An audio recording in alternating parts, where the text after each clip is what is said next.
Arestado ang dalawang lalaki sa magkahiwalay na operasyon kontra droga sa Laguna. Ang isa sa kanila itinago pa sa Poso Negro, ang panindang shabu. Balitang hatid ni John Consulta, exclusive.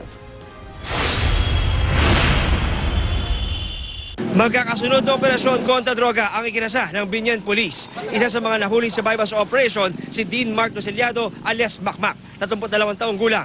Laking gulat ng pulis nang madiskubring siya rin pala ang hinahanap nilang bumaril at nakapatay raw sa member ng Mayor Special Action Group ng Binyan na si Alan Corrales. Dating landing. Bago ngayon, pain black na yung buhok niya ngayon. At medyo nagbago na rin yung pistura ng mukha niya, namayat na rin siya. Maybe just because yung pagiging drug dependent niya. Pero siya pa rin. Siya pa rin, sa talaga. Hindi ko po gawain, pumatay po ng tao.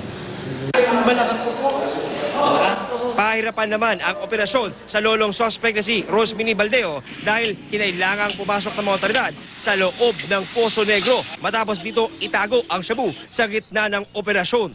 Nainganyo ko sa mga kapitbahay na pumasok po dyan para madagdagan maitaas yung bahay ko. Bakit po mga bata po ang ginagamit na delivery? Yung po raw hindi pansinin. Hindi pansinin ng mga alagad ng batas katulad po ng kapulisan natin. Bata o matanda, may ngipin o wala, dapat huwag piliin ng batas. Dapat apply sa lahat yan. Turuan ka na po siya. Walang atrasan. John Consulta, GMA News.